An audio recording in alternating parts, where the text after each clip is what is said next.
Hello everyone, this is doctor Dhruvi and welcome to my channel Blossom. आज हम ये discuss करेंगे कि नॉर्मल पीरियड्स क्या होते हैं, अब नॉर्मल पीरियड्स क्या होते हैं and what is the normal age when period should come. तो सबसे पहले हम ये बात करेंगे कि पीरियड्स आते कब हैं या फिर कौन से एज ग्रुप में आना चाहिए। तो जो पीरियड्स पहली बार आते हैं तो उसको हम लोग मेनार्की बोलते हैं। The medical term which is used for the first period is menarche. On an average ये 12.5 साल की उम्र में आ जानी चाहिए, पर हमें भी पता है कि सारी लड़कियों को बिल्कुल उसी एज ग्रुप में नहीं आ सकता है, तो हम लोग एक रेंज लेके चलते हैं। तो वो रेंज होता है बिटवीन 12 to 16 ईयर्स। तो अगर किसी को 12 to 16 ईयर्स में पीरियड्स आ रहे हैं तो दैट इज़ वेरी नॉर्मल। पर आजकल की ट्रेंड के हिसाब से अभी नया ट्रेंड ये देखा जा रहा है कि लड़कियों को पीरियड्स 9 साल से पहले आ रहे हैं, जो कि रेगुलर नहीं है। अब हम ये बात करेंगे कि जब मेनार्की होती है, जब लड़कियों को पीरियड्स पहली बार आते हैं तो वो कितने दिन के लिए रहता है और वो कितने दिनों पे आना चाहिए। तो नॉर्मली जब लड़कियों में पीरियड्स स्टार्टिंग में शुरू होता है तो जो साइकिल होता है वो 21 to 40 डेज़ का होता है। तो ये थोड़ा लंबा साइकिल है क्योंकि अभी अभी पीरियड्स जस्ट आना शुरू हुआ है, और जो ब्लीडिंग भी होती है, जो मेंस्ट्रुएशन का पीरियड होता है वो भी थोड़ा लॉन्ग होता है, 9 दिन तक हो सकता है। और स्टार्टिंग में जब पीरियड्स आते हैं तो बहुत सारे साइकिल्स जो होते हैं एनोवुलेटरी होते हैं, और एनोवुलेटरी का मतलब अंडा रिलीज़ नहीं होता है हर साइकिल में। जैसे मैंने आपको पिछली वीडियोस में बताया है कि एग रिलीज़ होने के बाद जो है मेंस्ट्रुएशन होता है, तो स्टार्टिंग के कुछ महीनों में या फिर 1-2 सालों में हम ऐसा बोलेंगे कि जब पीरियड शुरू होते हैं तो लड़कियों के एग हर एक महीने रिलीज़ नहीं होते हैं। तो पीरियड्स इरेगुलर हो सकते हैं और थोड़ा पीरियड का ड्यूरेशन लंबा होता है। अब हम अडल्ट्स में बात करते हैं, बड़े लोगों में जो होता है पीरियड्स कितने दिनों का होना चाहिए और कितने दिन पे आना चाहिए। तो अगर हम लोग एक एवरेज रेंज लेके बात करें तो 21 to 35 डेज़ का नॉर्मल साइकिल होता है। जो हम लोग बात करते हैं 28 डेज़ की, वो सिर्फ कहने की बात होती है। बहुत ही कम फीमेल्स में, 1 to 2% फीमेल्स में जो साइकिल होती है वही 28 डेज़ की होती है। बाकी सब में 21 डेज़ to 35 डेज़ वेरी करता है। और ये जो आपका पीरियड का ड्यूरेशन है वो 3 days to 7 days के बीच में वेरी कर सकता है, जो कि बहुत ही नॉर्मल है। अब बहुत लोगों में जो पीरियड्स होते हैं इरेगुलर हो जाते हैं। इरेगुलरिटी बहुत टाइप की हो सकती है। कभी कुछ लोगों में पीरियड्स 21 दिन से पहले आ सकता है, कुछ लोगों में 35 डेज़ के बाद आता है, और कुछ लोगों में तो कभी भी आ जाता है। तो ये जो 21 डेज़ के पहले अगर किसी में साइकिल आ जा रहा है तो उसको हम लोग बोलते हैं हैवी मेंस्ट्रुअल ब्लीडिंग या फिर पॉलीमेनोरिया। और अगर किसी का बीच बीच में पीरियड्स आ रहा है, कभी भी आ रहा है, तो उसको हम लोग इरेगुलर मेंस्ट्रुएशन बोलते हैं या फिर इंटरमेंस्ट्रुअल ब्लीडिंग बोलते हैं हम लोग उसको। तो अगर किसी को रेगुलर पीरियड्स हैं या फिर पीरियड्स करेक्टली आ रहे हैं तो उसकी क्राइटेरिया क्या है। तो सबसे पहली क्राइटेरिया तो ये है कि first 2 days in the periods a female should change maximum 3 to 4 pads. Clots नहीं आना चाहिए, थोड़ा बहुत अब्डोमिनल पेन हो सकता है, ये सब नॉर्मल पीरियड्स में आएगा।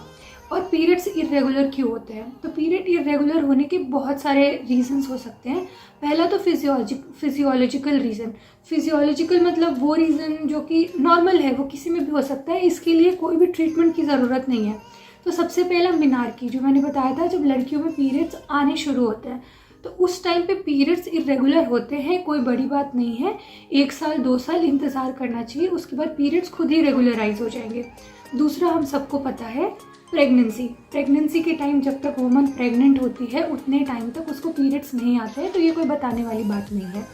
तीसरा होता है लैक्टेशन का मतलब होता है जब मम्मी दूध पिला रही हो बच्चे को, तो जब मदर फीड कर रही होती हो बच्चों को तो उस टाइम प्रोलैक्टिन नाम का हार्मोन सिक्रीट होता है। तो इस हार्मोन की वजह से जो साइकिल्स होती है वो एनोवुलेटरी हो जाती है, अंडा नहीं फूटता है, जिसकी वजह से पीरियड्स नहीं आते हैं। और चौथा आपका हो गया पेरीमेनोपॉजल स्टेट। पेरीमेनोपॉजल मतलब जो मेनोपॉज आने के पहले का टाइम हुआ, तो उस टाइम पीरियड्स खुद ही इरेगुलर होते हैं। इरेगुलर होने के बाद वो पीरियड्स फिर बंद हो जाते हैं। अब ये हो गया आपका फिजियोलॉजिकल रीजंस, जो कि कॉमन रीजंस हैं। दूसरा है पैथोलॉजिकल रीज़न। तो पैथोलॉजिकल रीज़न का मतलब कि इन सब चीज़ों के लिए हमें अपने जीवन शैली में, लाइफस्टाइल में सुधार करने की ज़रूरत है, या तो हमें ट्रीटमेंट करने की ज़रूरत है। तो सबसे पहले अगर कोई भी पेशेंट किसी भी गायनेकोलॉजिस्ट का, तो वो ये देखेगी कि उनका BMI कितना है, मतलब उनका जो वेट है और हाइट है उसका रेशियो क्या है।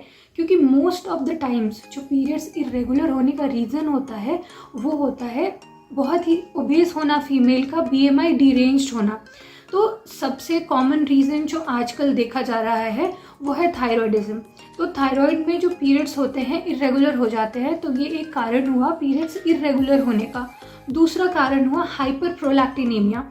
थोड़ी देर पहले मैंने आपको बताया कि जब वुमन फीड कर रही होती है उस टाइम पीरियड्स इरेगुलर होते हैं क्योंकि प्रोलैक्टिन ज़्यादा अमाउंट में सिक्रीट होता है, पर वो नॉर्मल कारण है क्योंकि वो फीड कर रही है बच्चे को। पर अगर कोई वुमन प्रेग्नेंट नहीं है या फिर लैक्टेट नहीं कर रही है, अगर उन लोगों में प्रोलैक्टिन का रेंज बढ़ा हुआ है, वैल्यू बढ़ी हुई है, तो उसको हाइपर प्रोलैक्टिनेमिया बोलते हैं। इसमें भी पीरियड्स इरेगुलर हो जाते हैं। तीसरा कारण ऑलमोस्ट सारे लोगों को पता होगा, PCOS, पॉलीसिस्टिक ओवेरियन सिंड्रोम। तो इसमें भी जो होता है पीरियड्स इरेगुलर हो जाते हैं।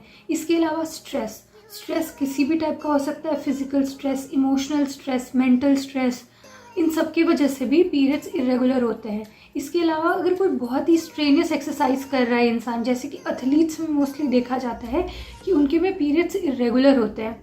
तो ये कुछ कारण हैं जिसकी वजह से आपके पीरियड्स इरेगुलर हो सकते हैं। इसके अलावा कुछ दवाइयाँ भी हैं जिनकी वजह से पीरियड्स इरेगुलर होते हैं। जैसे अगर कोई प्रोजेस्टेरॉन पिल्स पे है, कोई एंटी कैंसरस ड्रग्स पे है या फिर एंटी साइकोटिक ड्रग्स पे है, तो इन सब की वजह से भी जो है पीरियड्स डिले हो जाता है। तो अभी हमने ये जाना कि नॉर्मल रीजंस क्या है पीरियड डिले होने का। अब नॉर्मल रीज़न क्या है पीरियड डिले होने का। अभी मैं आपको मेडिकली थोड़ा समझाती हूँ कि पीरियड्स की फिजियोलॉजी होती क्या है। मुझे पता है ये थोड़ा डिफ़िकल्ट होगा समझने में, पर मैं बहुत ही ईजी तरीके से आपको समझाने की कोशिश करूँगी। तो हमारे ब्रेन में एक पार्ट होता है हाइपोथैलेमस। हम हाइपोथैलेमस को कंट्रोलिंग सिस्टम बोलते हैं, पूरी बॉडी को वही रेगुलेट करता है। तो ये हमारा रेगुलेटरी सिस्टम हो गया। उस हाइपोथैलेमस में से GnRH नाम का हार्मोन रिलीज होता है।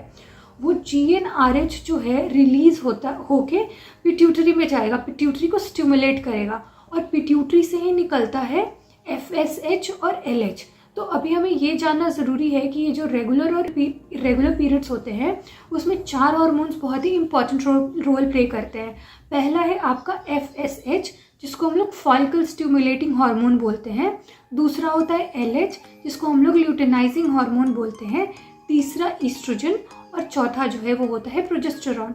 तो यही GnRH ने जाके हमारे पिट्यूटरी को एक्टिवेट किया। तो एक्टिवेट होने के बाद पिट्यूटरी रिलीज करता है FSH, जिसको हम लोग फॉलिकल स्टिमुलेटिंग हार्मोन बोलते हैं। अब ये हार्मोन क्या करेगा, ओवरी पे जाके एक्ट करेगा। तो जो हम बोलते हैं कॉमन लैंग्वेज में अंडे प्रोड्यूस होना, तो उसको मेडिकली हम लोग फॉलिकल्स बोलते हैं। तो इसका नाम है फॉलिकल स्टिमुलेटिंग हार्मोन्स। तो वो बहुत सारे फॉलिकल्स बनाएगा, और ये जो फॉलिकल्स हैं वो ईस्ट्रोजन रिलीज करेंगे। जब ईस्ट्रोजन का अमाउंट हमारे बॉडी में एक लिमिट तक आ जाता है, उसके बाद वापस से वो पिट्यूटरी को एक सिग्नल सेंड करता है, तब जाके LH सिक्रीट होता है।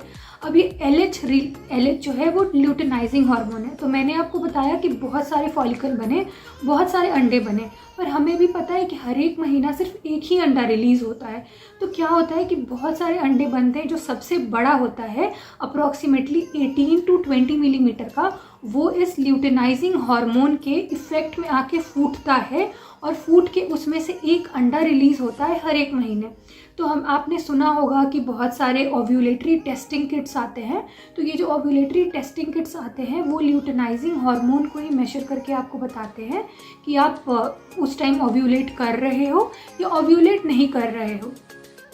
तो अब ल्यूटेनाइजिंग हार्मोन आया, उसने आपका एग रिलीज़ किया। उसके बाद का मैं आपको प्रोसेस समझा चुकी हूँ। ईस्ट्रोजन और प्रोजेस्टेरॉन ने ऑलरेडी प्रिपेयर करके रखा है यूट्रस को। एग वहाँ पे आएगा, फर्टिलाइज हुआ तो वो ठहर जाएगा, नहीं हुआ तो फिर वो मेंस्ट्रुअल ब्लीडिंग होके हमारे बॉडी से बाहर निकल जाती है। अब हमने देख लिया कि क्या क्या कारण है इरेगुलर पीरियड्स होने का। तो अब हम मैनेजमेंट क्या होता है, हम कैसे इसको ट्रीट कर सकते हैं।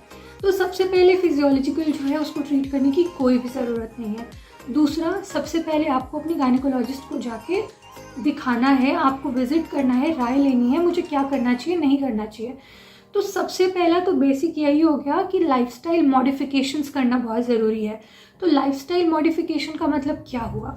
वो हमारे डे टू डे लाइफ है, हम क्या खाते हैं, कब सोते हैं, कितनी फिजिकल एक्टिविटी कर रहे हैं, तो हम क्या खा रहे हैं, कैसे खा रहे हैं, कैसे बना रहे हैं, वो भी बहुत ज़्यादा इम्पॉर्टेंट है। तो जो सीजनल सब्जियां आती हैं, ग्रीन लीफी वेजिटेबल्स आते हैं मार्केट में, उन सब का बहुत ही इंपॉर्टेंट रोल है। उनको कैसे बनाना चाहिए, ओवर कुक करके भी नहीं खाना चाहिए, अंडर कुक करके भी नहीं खाना चाहिए, और कच्ची चीज़ें तो बिल्कुल ही नहीं खानी चाहिए। घर का बनाया हुआ खाना ज़्यादा खाना है, हमें बाहर का जंक फूड ज़्यादा कंज्यूम नहीं करना है। और इससे भी ज़्यादा इम्पॉर्टेंट चीज़ ये कि हमें प्लास्टिक की बॉटल्स नहीं यूज़ करनी है, क्योंकि जो प्लास्टिक के मटेरियल्स होते हैं उसमें ज़ीनो ईस्ट्रोजन होता है, जो कि ईस्ट्रोजन को रेप्लिकेट करता है। इसलिए maximum try to avoid using plastic containers और प्लास्टिक बॉटल्स। दूसरी चीज़ ये कि आपको डेली एक्सरसाइज करना है। अब ये नहीं कि आप रोज़ जिम जाना शुरू कर दें, क्योंकि आपको कोई ऐसी एक्सरसाइज करनी है जिससे आप लॉन्ग टर्म तक स्टिक रह सके, 6 महीने तक, 1 साल तक। तो आप normal day to day walking कर सकते हैं, लाइट एक्सरसाइजेस कर सकते हैं घर पे ही, एंड मोस्ट इम्पॉर्टेंट आप योगा प्रैक्टिस कर सकते हैं, विच इज़ वेरी गुड। अब मैंने बात की थी स्ट्रेस की। अब ये कहना बहुत आसान है कि आप अपने स्ट्रेस को ट्रीट करिए, पर सबसे पहले स्ट्रेस का रूट कॉज जानना बहुत ज़रूरी है कि किस वजह से हो रहा है। क्या ये हमारे पढ़ाई की वजह से हो रहा है, क्या ये हमारे जॉब की वजह से हो रहा है, रिलेशनशिप की वजह से हो रहा है। तो सबसे पहले हमें कॉज को ढूंढना है, तभी हम अपने स्ट्रेस को कम कर पाएंगे। अब ये सारी डे टू डे एक्टिविटीज़, छोटी मोटी एक्टिविटीज़ को हम अपने रोज़मर्रा की ज़िंदगी में शामिल करके अपने पीरियड रेगुलर कर सकते हैं। So it is very important, if your periods are irregular, your body is trying to say you something, so beware, pay attention to it, what it is trying to say, and don't ignore it। तो ये जानना बहुत ज़रूरी है कि किस reason की वजह से आपके पीरियड्स इरेगुलर हो रहा है। अब पीरियड्स इरेगुलर होने के अलावा बहुत सारी और चीज़ें होती हैं, जैसे पेट में दर्द होना, जिसको हम लोग डिस्मेनोरिया बोलते हैं, या तो हैवी मेंस्ट्रुअल ब्लीडिंग होना। तो ये हैवी मेंस्ट्रुअल ब्लीडिंग क्या होता है, पेट में दर्द क्या होता है, किन रीजंस की वजह से हो सकता है, ये मैं आपके आगे की वीडियोस में बताऊंगी। और अगर आपको मेरी वीडियो अच्छी लगी हो तो प्लीज़ इसको लाइक करें, शेयर करें, सब्सक्राइब करें, और अपने दोस्तों में, फैमिली मेम्बर्स में भी इसको शेयर करें। Thank you.